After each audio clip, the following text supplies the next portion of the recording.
ونسلم على رسوله الكريم أما بعد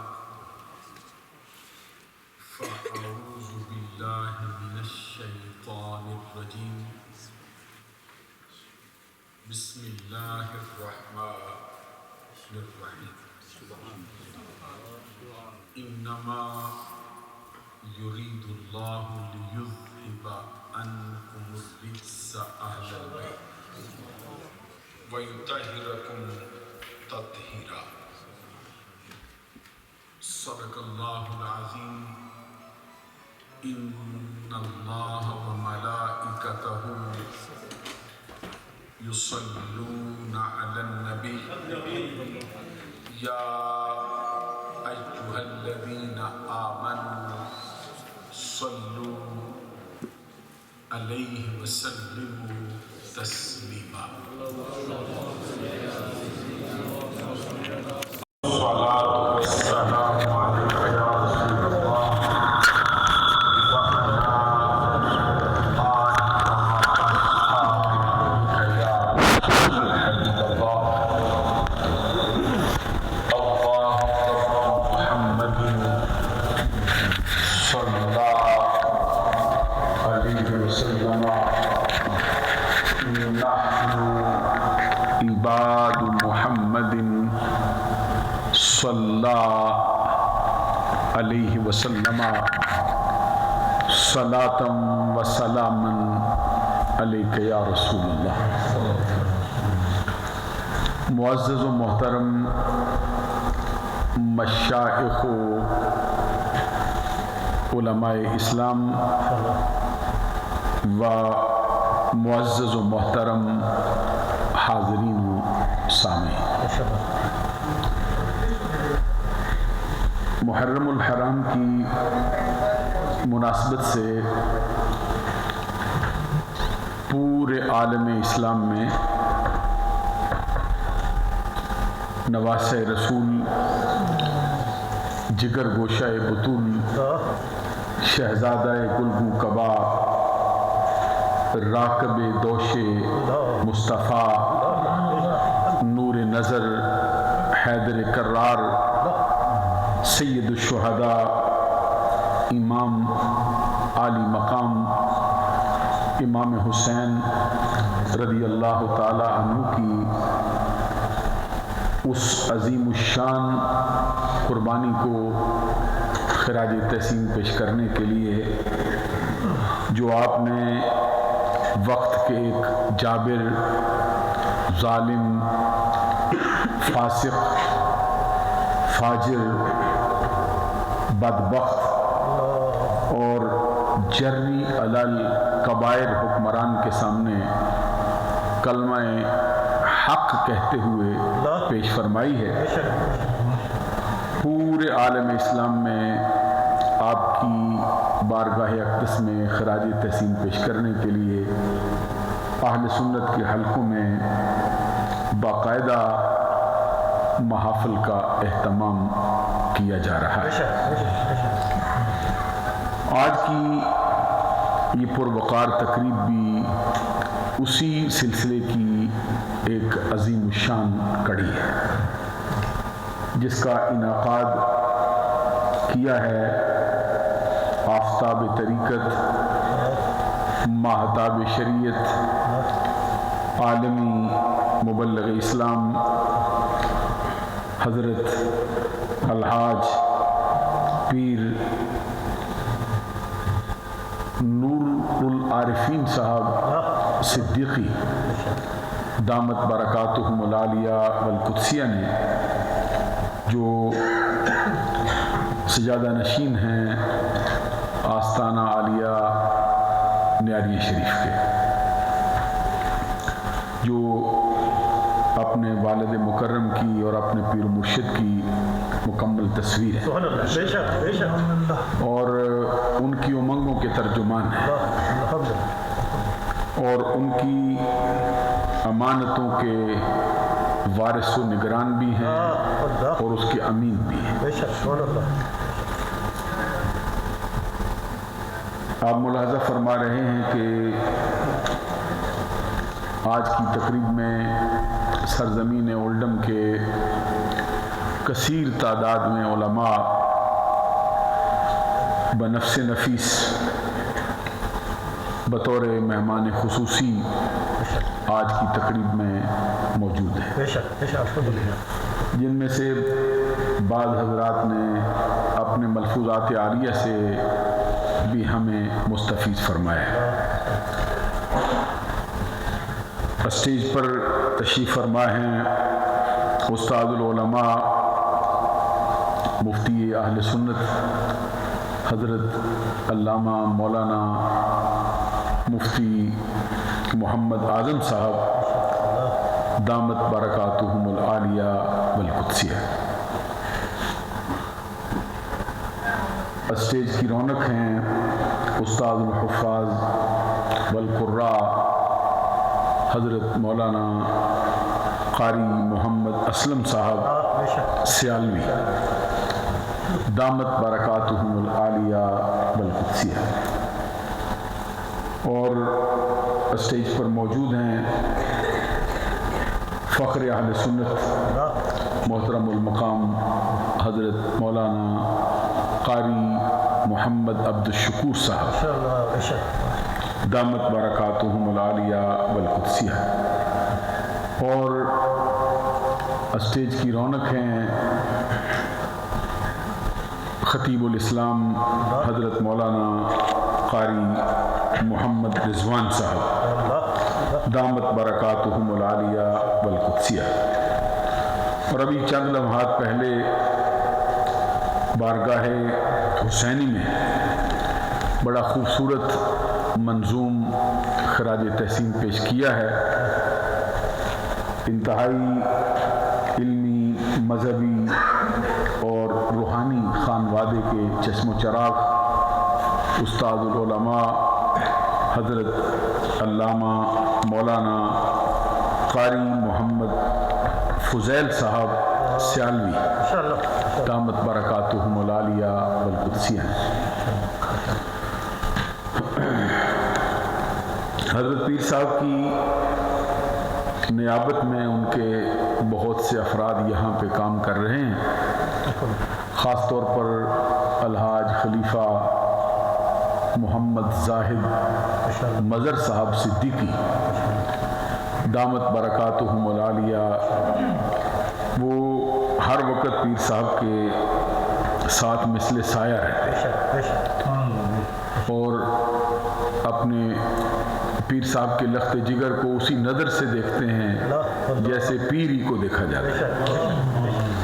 اور ویسے بھی حضرت نور العارفین صاحب ہیں بھی ایسی شخصیت، جو بھی ان کو دیکھتا ہے وہ یہی سمجھتا ہے کہ شیخ العالم ہی تشریف فرما۔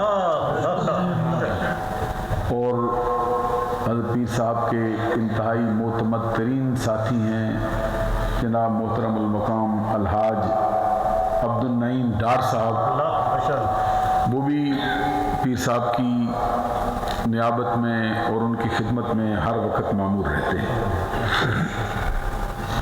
حضرات، مجھ سے پہلے آپ نے خطابات بھی سماعت فرمائے ہیں اور مختلف پہلوؤں پہ گفتگو بھی اسی مضمون پہ ہو چکی۔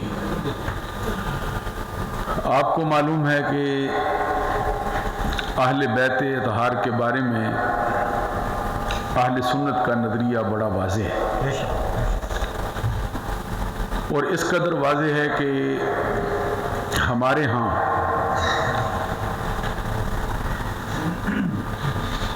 یہ نظریہ پایا جاتا ہے کہ جب تک اہل بیت سے محبت نہ ہو کسی بندے کا ایمان مکمل نہیں ہوتا۔ پھر ہمارا یہ نظریہ ہے کہ جب تک اہل بیت کی ذوات پر نمازوں میں درود نہ پڑھا جائے ہماری نمازیں شرف قبولیت کے مرتبے پر فائز نہیں ہوتی۔ اور یہ نظریہ اہل سنت ہے کہ کسی بندے کے نامہ اعمال میں سجدوں کے انبار ہوں اور عبادتوں کے بہت سے مجموعے ہوں، یہاں تک کہ خانہ کعبے کے ہزاروں طواف بھی اپنے دامن میں رکھتا ہو، صدقہ و خیرات کے انبار بھی اس نے اپنی زندگی میں لگائے ہوں، اگر اس کے دل میں اہل بیت کی محبت نہ ہو تو اس کی کوئی عبادت مرتبہ قبولیت کو نہیں پہنچ سکتی۔ اہل سنت کے ایک بہت بڑے امام ہیں جن کا اسم گرامی ہے امام محمد بن ادریس شافعی رحمۃ اللہ تعالی علیہ۔ یہ مجتہدین کی صف میں جو سب سے اونچا مرتبہ ہے، جس کو اصطلاح میں کہتے ہیں کہ مجتہد مطلق، یا پھر یوں کہتے ہیں کہ وہ مجتہد فی شرع ہے، اسی لڑی کے ایک فرد وہ اہل سنت کا نظریہ بیان کرتے ہوئے فرماتے ہیں، یا اہل بیت رسول اللہ حبکم فرد من اللہ فی القرآن انزلہ یکفیکم من عظیم الفخر انکم من لم یصلی علیکم لا صلاۃ لہ۔ اس کا مطلب ہماری زبان میں یہ ہے کہ وہ نبی صلی اللہ علیہ وسلم کے گھرانے کے افراد کو مخاطب کرتے ہوئے گزارش کرتے ہیں، کہتے ہیں نبی صلی اللہ علیہ وسلم کے گھرانے والوں، تمہاری محبت رب ذوالجلال نے تمام امت محمدیہ پر اپنی پاکیزہ کتاب قرآن مجید میں فرض کے طور پر نازل فرمائی۔ یکفیکم من عظیم الفخر انکم، خاندانوں کے لیے بڑے بڑے فخر کی باتیں ہوتی ہیں، کسی کے لیے جرت و بہادری ان کا خاصہ ہوتی ہے، فخر کا باعث ہوتی ہے، کوئی مہمان نوازی اپنے دامن میں رکھتا ہے، کوئی وعدے کے وفا کرنے میں اپنا ثانی نہیں رکھتا ہے، کسی کے ہاں کچھ خوبیاں ہوتی ہیں، کسی کے ہاں کچھ خوبیاں ہوتی ہیں۔ تم پر اللہ تبارک و تعالیٰ کا کرم یہ ہے کہ دیگر بہت سی خوبیوں کے ساتھ تمہارے لیے یہ خوبی سب سے بڑی فخر کا سبب ہے۔ یکفیکم من عظیم الفخر انکم من لم یصلی علیکم لا صلاۃ لہ، جو شخص اپنی نمازوں میں تم پر درود نہ پڑھے اس کی نماز صرف قبولیت کو نہیں۔ اس سے آپ اندازہ لگا سکتے ہیں کہ اہل سنت اہل بیت کو کس نظر سے دیکھتے ہیں۔ بذات خود نبی اکرم صلی اللہ علیہ وسلم کی ایک حدیث ہے، آپ کا فرمان ہے، من صلی صلاۃ ولم یصلی فیہا علی وعلی اہل بیتی لم تقبل منہ، او کما قال النبی صلی اللہ علیہ وسلم۔ ابھی جو حدیث میں نے پڑھی اس کا مطلب یہ ہے، نبی اکرم صلی اللہ علیہ وسلم فرماتے ہیں کہ جو شخص نماز پڑھے اور نماز میں مجھ پر درود نہ پڑھے، اور نہ صرف مجھ پر بلکہ جب تک میرے ساتھ میرے اہل بیت پر درود نہ پڑھے، اس کی نماز شرف قبولیت کو نہیں پہنچ سکتی۔ اسی سے پھر امام شافعی نے اٹھا کے اپنے شعر کے اندر اس کو پڑھو دیا۔ اور ایک حدیث میں نبی اکرم صلی اللہ علیہ وسلم کا فرمان، لا یؤمن عبد حتی اکون احب الیہ من نفسہ واہلی احب الیہ من اہلہ وذاتی احب الیہ من ذاتہ وعطرتی احب الیہ من عطرتی، او کما قال النبی صلی اللہ علیہ وسلم۔ اس حدیث کا مطلب یہ ہے، حضور نبی اکرم صلی اللہ علیہ وسلم فرماتے کوئی بندہ اس وقت تک ایماندار نہیں کہلا سکتا یہاں تک کہ میں اسے اس کی جان سے بھی پیارا نہ ہو جاؤں۔ جب تک میں اس بندے کو اس کی جان سے پیارا نہ ہو جاؤں، کوئی بندہ ایمان کے مرتبے کو پا نہیں سکتا۔ اور نہ صرف میں بلکہ جب تک کہ میرے گھر والے اسے اپنے گھر والوں سے پیارے نہ ہو جائیں، جب تک کہ میری ذات اسے اپنی ذات سے پیاری نہ ہو جائے، جب تک کہ میرے اہل بیت اسے اپنے اہل بیت سے پیارے نہ ہو جائیں، دنیا کا کوئی بندہ ایماندار کہلانے کے لائق نہیں ہو سکتا۔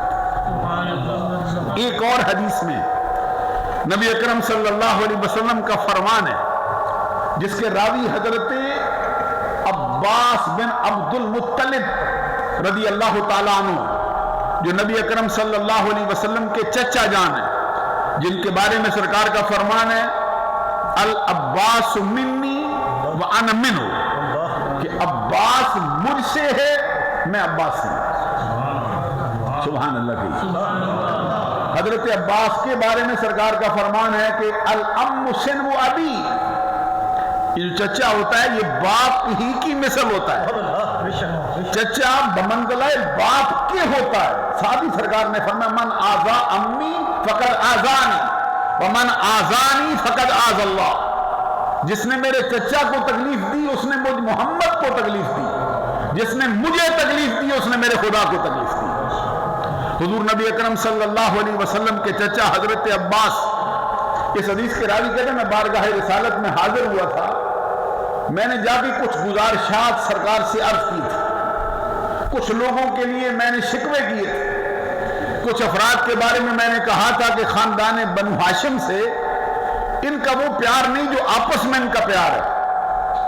کہتے ہیں نبی اکرم صلی اللہ علیہ وسلم میری درخواست پر منبر پہ تشریف فرما ہو گئے، اور سرکار کی کیفیت کا حال یہ تھا کہ فخاطب النبی صلی اللہ علیہ وسلم قال والذی نفس محمد بیدہ لا يدخل قلب رجل الایمان حتی یحبکم للہ ولرسولہ ولقرابتہ۔ آپ ذرا حدیث سن کر سبحان اللہ کہنے کی عادت ذرا ڈال لیں۔ تو میں تھوڑا سا دیکھتا ہوں کہ رات تو تھوڑی سی ہو ہی گئی ہے، لیکن اتنی زیادہ نہیں ہو کہ آپ پر بالکل نیند کا غلبہ ہو جائے۔ تو یہ آپ دیکھتے ہیں کہ یہ مجلس اور یہ محفل بھی نواز رسول کی شان میں پیش کی جا رہی ہے، تو ایسے موقع پر یہ سوئے رہنا یا پھر تھوڑا سستی کا شکار ہو جانا یہ کسی سنی کا کام نہیں ہو سکتا۔ اس لیے ذرا میں پھر آپ دیکھتے ہیں کہ کلاموں میں کتنا اونچا کلام ہو جائے، نبی اکرم صلی اللہ علیہ وسلم سے کہ کلام سے اعلیٰ تو کسی کا کلام ہو نہیں سکتا ہے، اس سے بڑھ کر بہتر کلام کس کا ہو سکتا ہے جو آپ کی خدمت میں پیش کیا جائے۔ اور میں کوشش کرتا ہوں کہ وہ لفظ بھی آپ کی خدمت میں دوہرا دوں جو سرکار کی زبان سے نکلے ہوئے۔ میں یاد کر رہا تھا، حضرت عباس کہتے ہیں میں نے سرزمین عرب کے افراد کی شکایات بارگاہ رسالت میں پیش کی تھی، عرض کیا تھا کہ ان کا خاندان بنو ہاشم، یہ آپ کو معلوم ہے کہ یہ سرکار کا خاندان ہے، اس کے بارے میں ان کی محبت اس طرح نظر نہیں آتی، آپس میں تو بہت خوش رہتے ہیں، لیکن جب ہماری بات آتی ہے تو ان کی طبیعت میں ذرا بول طاری ہو جاتی ہے۔ نبی اکرم صلی اللہ علیہ وسلم نے میری درخواست پر کیا فرمایا، آپ کی کیفیت کیا تھی؟ حدیث کے الفاظ ہیں فخاطب النبی صلی اللہ علیہ وسلم غضبا شدیدا قال والذی نفس محمد بیدہ لا يدخل قلب رجل الایمان حتی یحبکم للہ ولرسولہ ولقرابتہ، اور کما قال النبی صلی اللہ علیہ وسلم۔ اس حدیث کا مطلب یہ ہے کہ نبی اکرم صلی اللہ علیہ وسلم نے انتہائی جلال کی کیفیت میں، انتہائی غصے کی حالت میں یہ بات فرمائی، اس ذات کی قسم جس کے قبضہ قدرت میں محمد کی جان ہے، اس ذات کی قسم جس کے قبضہ قدرت میں محمد کی جان ہے، کسی بندے کے دل میں اس وقت تک ایمان داخل نہیں ہو سکتا جب تک کہ اللہ کے لیے، جب تک کہ اللہ کے رسول کے لیے، جب تک کہ میری رشتہ داری کے لیے، جب تک کہ میری قرابت داری کے لیے اے اہل بیت تم سے ٹوٹ ٹوٹ کر محبت کرنا نہ شروع کر دیں۔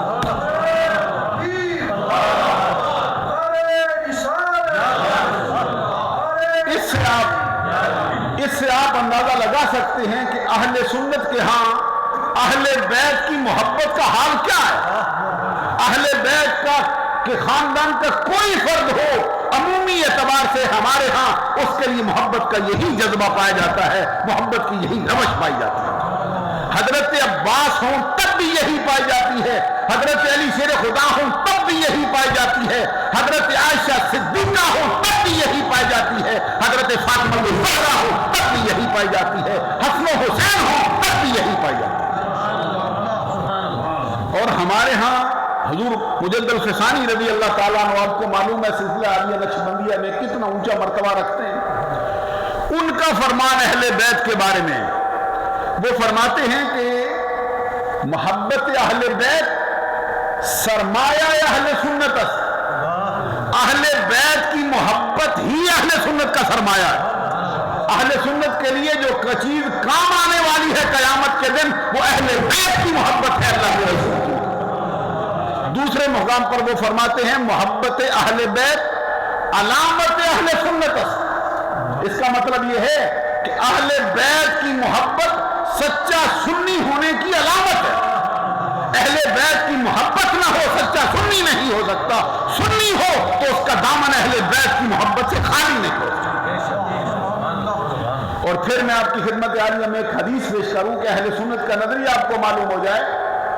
اس کے راوی حضرت عبداللہ بن عباس رضی اللہ تعالی عنہما, جو نبی اکرم صلی اللہ علیہ وسلم کے چچا زاد بھائی اور خود حضرت علی شیر خدا رضی اللہ تعالیٰ عنہ کی بھی چچا زاد بھائی, اور خود وہ حضرت امام علی مقام امام حسین رضی اللہ تعالیٰ عنہ کے ایک رشتے کے اعتبار سے چچا لگتے, ایک رشتے کے اعتبار سے امام علی مقام کے وہ نانا جان لگتے. حضرت عبداللہ بن عباس اہل بیت کے فرد ہیں.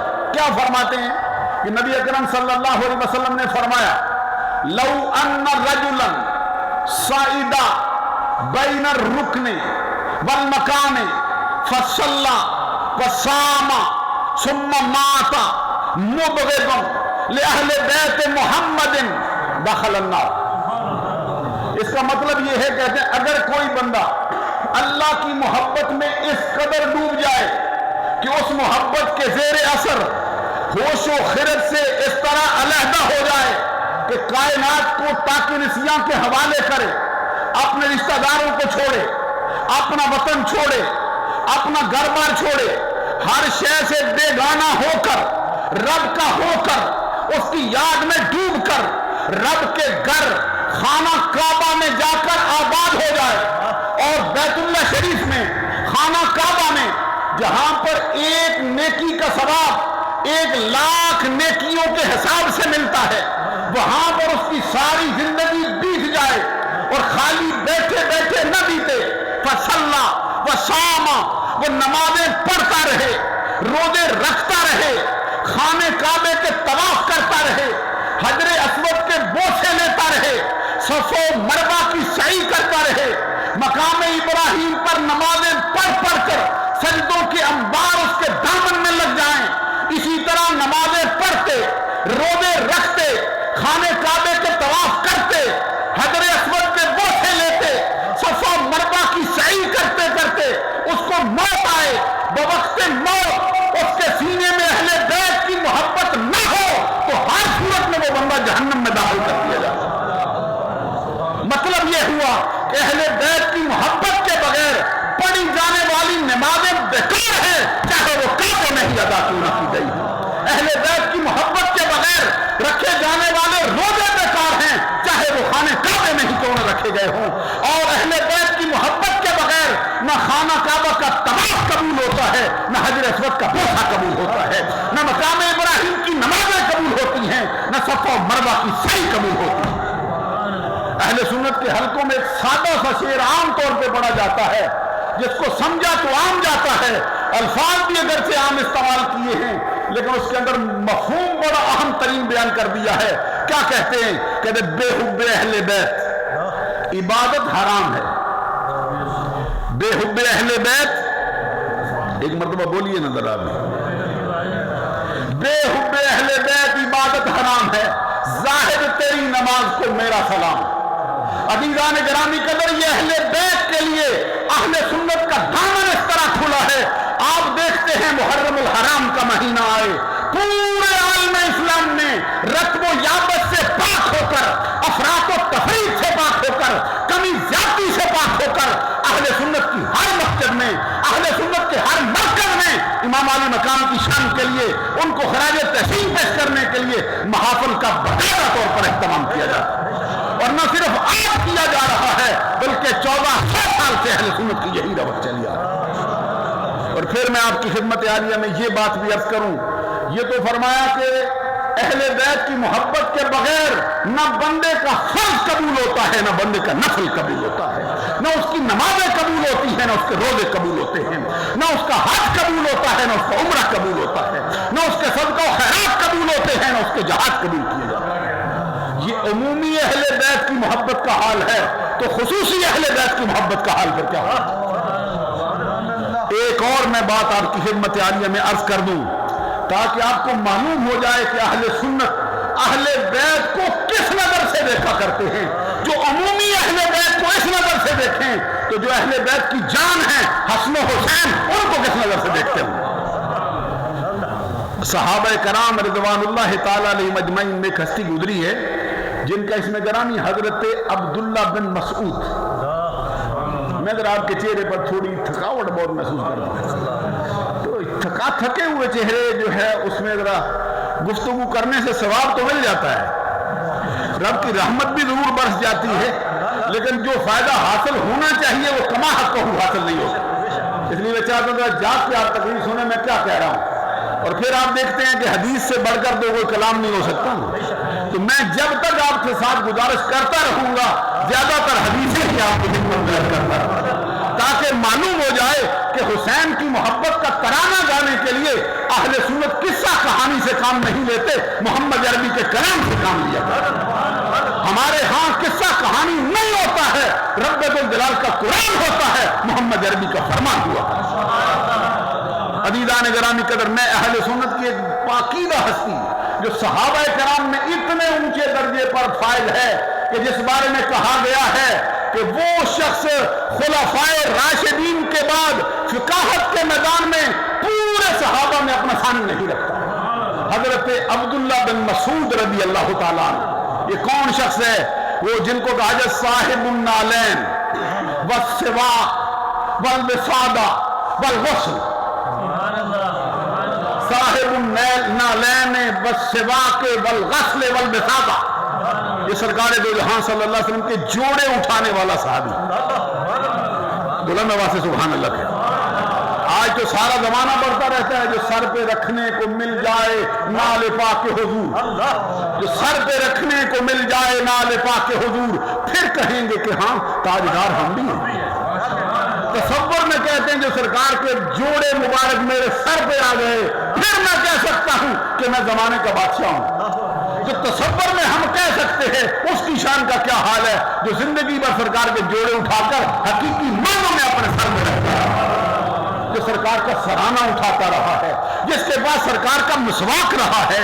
وہ ہستی جو آقا کونین کے وضو اور غسل کا اہتمام کرنے والا شخص ہے حضرت عبداللہ بن مسعود رضی اللہ تعالیٰ عنہ، جن کی شان جن کے مرتبے کا کیا کہنا ہے. وہ فرماتے ہیں حب آل محمد، حب آل خیر. سنو اہل سنت کا نظریہ اہل بیت کی محبت کے بارے میں کیا ہے. فرماتے حب آل محمد خیر من عبادت سنت. ایک مرتبہ سبحان اللہ جھوم کے کہہ دو کرنا ہے. عبداللہ بن مسعود رضی اللہ تعالیٰ ہمارے ہاں ایک بات کہتے ہیں کلام الملوک ملک الکلام. پڑھنے میں پڑھ جاتے ہیں کلام الملوک ملوک الکلام. اس کا مطلب یہ ہوتا ہے کہ بادشاہ کا جو کلام ہوتا ہے وہ کلاموں کا بادشاہ ہوتا ہے. کلام الامام امام الکلام. تو جو امام کا کلام ہوتا ہے وہ کلاموں کا امام ہوتا ہے. تو یہ جو بیان کر رہا ہے یہ کسی مسجد کا امام نہیں، یہ کوئی کسی درسگاہ کا استاد محدث نہیں، یہ کوئی مفتی صاحب نہیں جو فتوے دے تو جواب میں کوئی اور فتویٰ دے جائے. یہ وہ ہے جو خلفائے راشدین کے بعد صحابہ کرام میں فقاہت کے میدان میں اپنا ثانی نہیں رکھتا ہے، جس کو آقا کونین نے اپنا رازدار قرار دیا ہے۔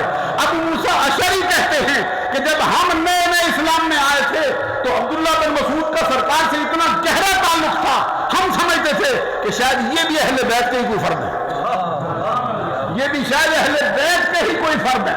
عبداللہ بن مسعود رضی اللہ تعالیٰ عنہ اہل بیت کی محبت کا درس دیتے ہو کیا فرماتے ہیں کہ حب آل محمد خیر من عبادت سنت۔ ارے سنو، اہل بیت کی سچی محبت ایک لمحے کی ہو انسان کی سال بھر کی بے ریا عبادت سے بہتر بھی ہے، افضل بھی ہے، اعلیٰ۔ اہل بیت کی سچی محبت کا ایک لمحہ ایک طرف اور انسان کی سال بھر کی عبادت ایک طرف، اور بے ریا عبادت سال بھر کی ایک طرف ہو، اہل بیت کی سچی محبت کا ایک لمحہ اس میں باری ہوتا ہے۔ اس سے آپ اندازہ لگا سکتے ہیں کہ اہل بیت کے ساتھ اہل سنت کے محبت کا حال کیا ہے، اور اہل سنت اہل بیت کو کس نظر سے دیکھا کرتے ہیں۔ سلسلہ عالیہ چشتیہ میں ایک بزرگ ہوئے ہیں، تقریباً 450 برس پہلے ان کا زمانہ ہوا ہے، اور یہ بھی اپنے وقت کے مجدد ہیں۔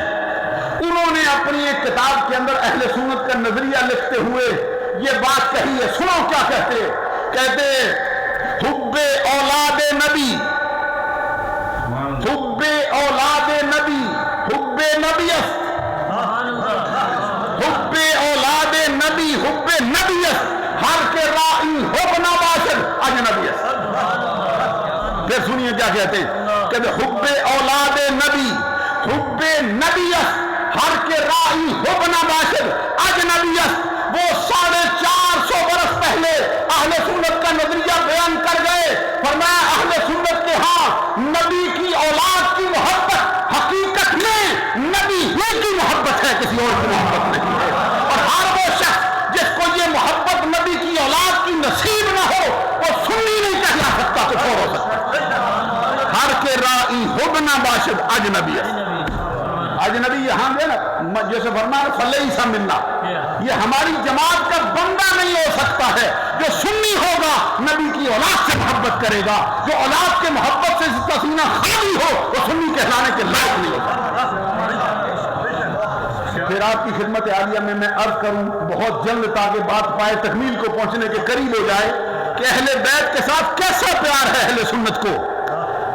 کس کس کو اٹھا کے دیکھیں، کبھی سادی شرازی سے بھی پوچھ کے دیکھا وہ جو جہاں پہ سرکار کا ترانہ گاتے ہوئے وہ ایک مقام پہ کہتے ہیں درود ملک بر روانے تو بات، بر اصحاب بر پیر روانے تو بات، نخستی ابو بکر پیر مرید، عمر پنجہ بر پیچ دیوے مرید، خردمند عثمان شب زندہ دار، چہارم علی شاہ دلدل سوار، خدایا بحق کے بنی فاطمہ کے برکول ایمان کنم خاتمہ، خدایا بحق کے بنی فاطمہ کے برکول ایمان کنم خاتمہ، اگر دعوت تم رد کنی ور قبول منو دست و دامان آل رسول۔ میں سمجھاتا ہوں اس کا مطلب کیا ہے، اور میرے سمجھانے سے پہلے ہی 70-20 بندے تو جان چکے ہیں کیا کہتے خدایا بحق کے بنی فاطمہ کہ برکول ایمان کنم خاتم، کنی غلطی سے یہ لکھا جاتا ہے کتابوں میں، اللہ کو تو نہیں مارنا ہوتا، فارسی آتی ہے۔ کنی کنم میں کیا مطلب، کنی مخاطب کا صیغہ ہوتا ہے، کنم متکلم کا صیغہ ہوتا ہے، اگلے کنی سے اس کو کنی سمجھ بیٹھے۔ خدایا بحق کے بنی فاطمہ کہ برکول ایمان، تو کنم میرا ہوگا، کنم اس کا، جو کنی اس کا ہو جائے گا نا، نہیں سمجھ آئی وہ اللہ کو تو نہیں یہ کرنا۔ خدایا بحق کے بنی فاطمہ کہ برکول ایمان کنم خاتمہ، اگر دعوتم کنی ور قبول منو دست و دامان آل رسول۔ یہ سادی شرازی کا ایک جملہ ہزاروں جملوں پہ باری ہو گیا۔ وہ فرماتے ہیں رب الجلال میں تیری بارگاہ میں ایک وسیلہ پیش کرتا ہوں، کون سا؟ اولاد فاطمہ کا وسیلہ۔ یہ 750-800 برس پہلے سادی شرازی اہل سنت کا نظریہ بیان کر گیا کہ مولا میں تیری بارگاہ میں وسیلہ اولاد فاطمہ کا پیش کر کے کہتا ہوں کہ مولا میرا زبان پہ کرنا. اگلا جملہ سن لو کیا کہتے ہیں. فرماتے ہیں اگر دعوتم رد کنی ور.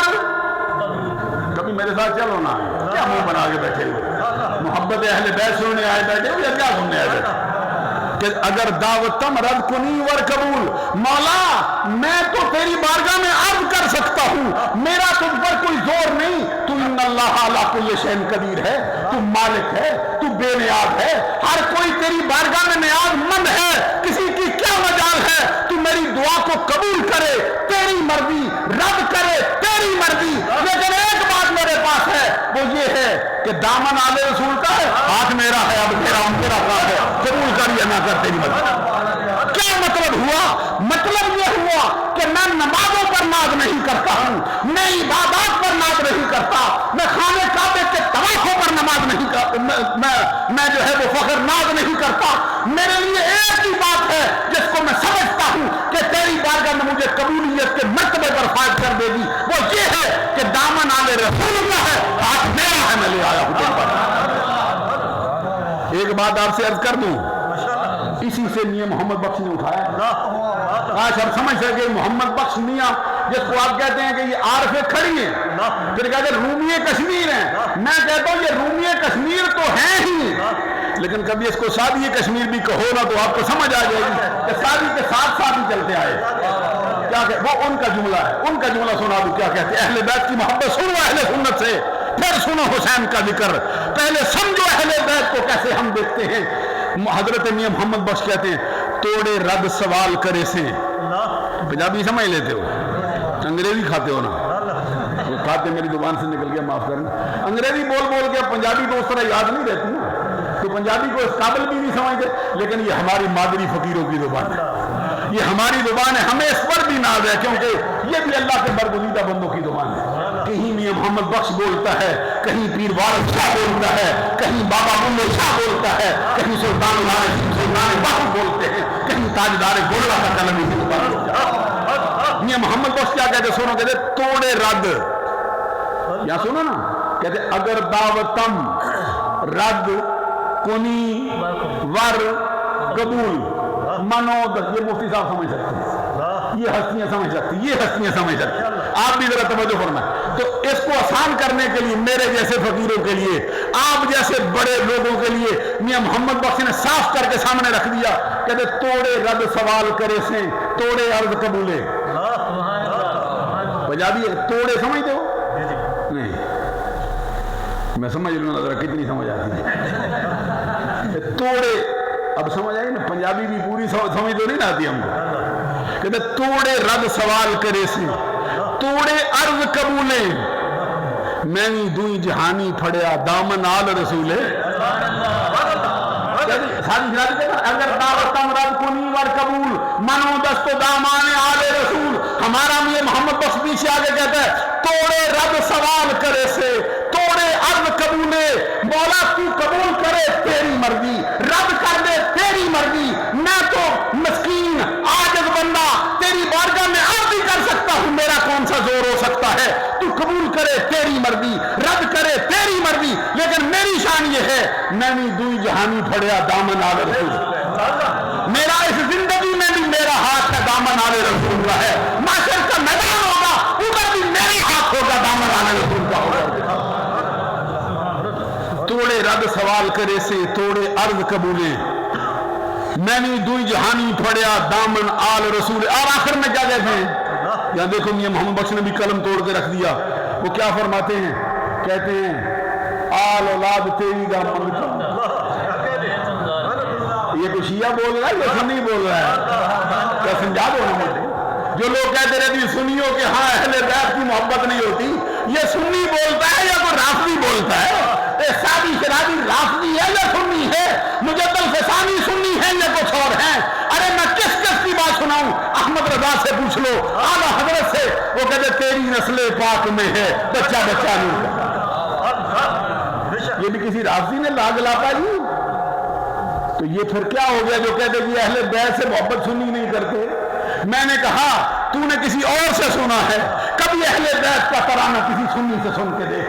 کسی احمد رضا کے دروازے پر سج بن کر بیٹھنے والا والے سے سن کے دیکھ، کبھی احمد رضا کی تعلیمات سے سن، کبھی مجد الفسانی کی تعلیمات سے سن، کبھی میر عبدالواحد الگرامی کی تعلیمات سے سن، کبھی چشتیوں سے سن، کبھی نقشبندیوں سے سن، کبھی سہروردیوں سے سن، کبھی عبد القادر جیلانی کے ماننے والوں سے سن کے دیکھ۔ کیا کہتے ہیں عزیزان گرامی قدر اعلیٰ حضرت، تو پھر اس پر مور لگا کر بات ہی ختم کر دیتے ہیں، تیری نسل پاک میں ہے بچہ بچہ نور کا، تو ہے عین نور، تیرا سب گرانا نور کا۔ اور آگے پھر تھوڑی سی دوسری بات بھی کر گئے ہیں، تھوڑا سا کھول دوں راز کو، کہتے ہیں نور کی سرکار سے ادھر بھی گئے ہیں، یہ فرق آ گیا ہے، یہ فرق ہے اہل سنت میں اور ان میں جو اہل بیت کو اس طرح نہیں مانتے جس طرح ان کے ماننے کا حق ہے۔ یہ سنیوں کا سٹیج ہے، یہاں نہ خارجیوں کا کوئی کام ہے، نہ رافضیوں کا کوئی کام ہے، نہ نافضیوں کا کوئی کام ہے، نہ بگڑے ہوئوں کا کوئی کام ہے۔ یہاں پہ ذکر اہل بیت کا بھی ہوگا، صحابہ کا بھی ہوگا، یہاں پہ ذکر امی عائشہ کا بھی ہوگا، فاطمہ الزہرا کا بھی ہوگا، یہاں پہ ذکر حسن و حسین کا بھی ہوگا، عمر و عثمان کا بھی ہوگا۔ میں یہ بات عرض کر رہا تھا، اعلیٰ حضرت امام اہل سنت امام احمد رضا یہ کہتے کہتے تیری نسل پاک میں ہے، آپ بھی ذرا بول جاؤ نا میرے ساتھ، مجھے بڑا چلے چہرے پہ مسکراہٹ بھی آگے جائے، سبحان اللہ کو، تیری نسل پاک میں ہے بچہ بچہ نور کا، تو ہے عین نور، تیرا سب گرانا نور کا۔ ساتھ ہی کہتے ہیں نور کی سرکار سے پایا دوشالہ نور کا، ہو مبارک ذوالنورین تجھ کو جوڑا نور کا۔ عزیزان گرامی قدر، تیری نسل پاک میں اگر داتا علی حجویری نور ہے، تیری نسل پاک میں عبد القادر جیلانی نور ہے، تیری نسل پاک میں خواجہ اجمیر نور ہے، پھر ہمیں یہ تو کہنے دو کہ نور کی سرکار سے پایا دوشالہ نور کا، ہو مبارک ذوالنورین تجھ کو جوڑا نور۔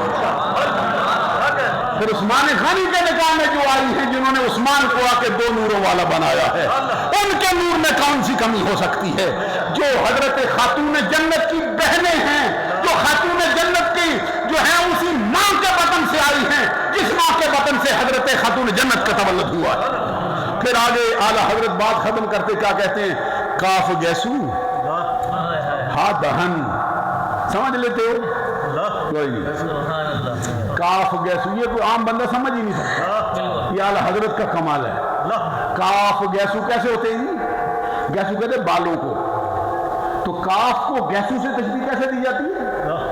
کاف گیسو ہا دہن یا ابرو آنکھیں عین سواد، سبحان اللہ کو اس کماحت کو کوئی بندہ کاتب ہو نا، خطاط، اور خطاطی کو اعلیٰ درجے پہ سمجھتا ہو، پھر عربی کو سمجھتا ہو، پھر الفاظ کی ماہیت کو کچھ سمجھتا ہو، وہ قریب ہو سکتا ہے اعلیٰ درجے جو کہتے ہیں کاف گیسو ہا دہن یا ابرو آنکھیں عین سواد، کاف ہا یا عین سواد ان کا ہے چہرہ نور کا، شم دل مشکات تن سینہ زجاجہ نور کا، تیری صورت کے لیے آیا ہے سورہ نور کا۔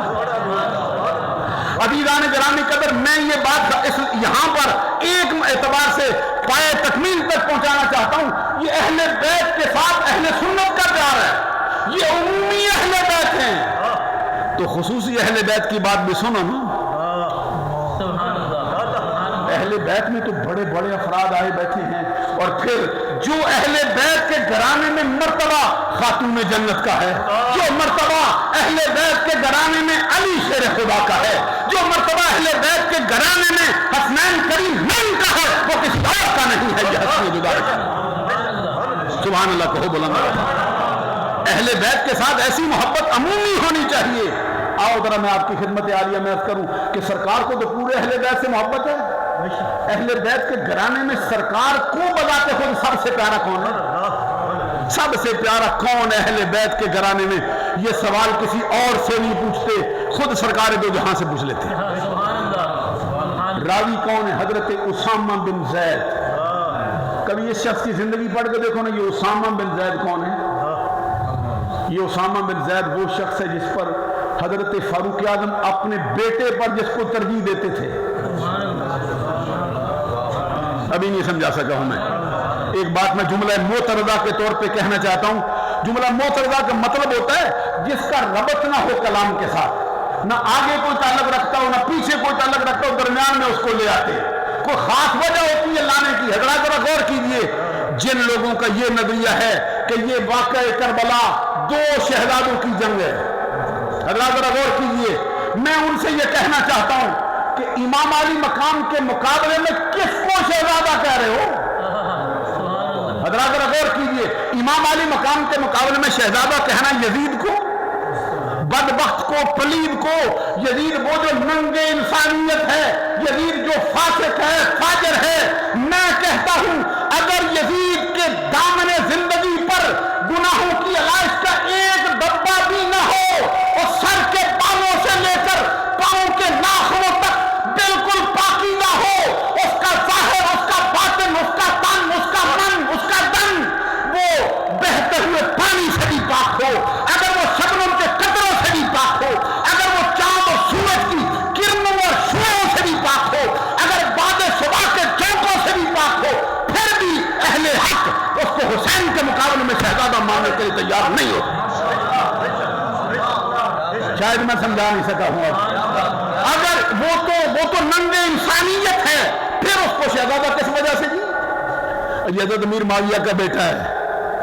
میں کہتا ہوں امیر معاویہ سے پوچھ لو, بیٹا بھی مانتے نہیں. ذرا ہوش سے ذرا میری بات سنو, میں تھوڑی دیر میں مکمل کروں گا. امیر معاویہ سے پوچھ لو جس کا دعویٰ تم کرتے ہو, امیر معاویہ اس کو بیٹا بھی مانتے ہیں. فیصلہ قرآن سے کروا لیتے ہیں نا. حضرت نوح علیہ السلام نے جولی پھیلائی تھی, اللہ کی بارگاہ میں عرض کیا تھا مولا میرا بیٹا. یہ فتویٰ کسی مولانا نے نہیں دیا, کسی مفتی صاحب نے نہیں دیا, کسی محدث, کسی فقیہ نے نہیں دیا.